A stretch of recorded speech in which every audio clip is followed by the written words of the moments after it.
Hello everyone, welcome to the Xoro bill tutorial. We're going to walk through in this guide how to search for a bill, manage your bills, and print and email your bills as well. So I'm here in the bill center, and there's some basic functionality like there is in all the centers. I have this search by drop down here. So the first option is bill, the second is bill item lines, and the third is bill expense detail. So right now, the bill option, what it shows is each line represents one bill in the system.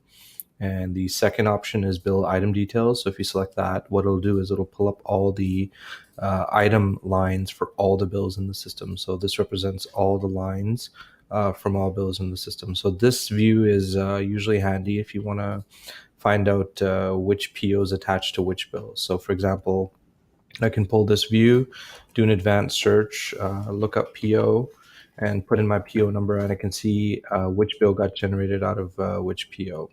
So this is actually handy because occasionally you might have one bill, but multiple PO lines in that bill.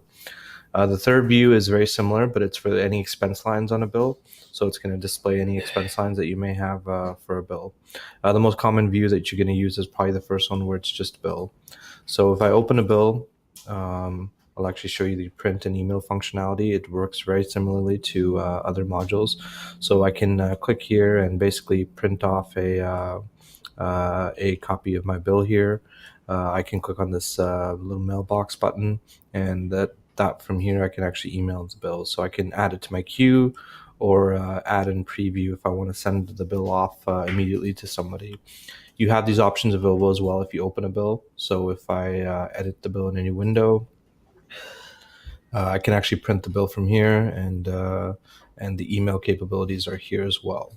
So that's basically how you search for a bill and email and print a bill as well.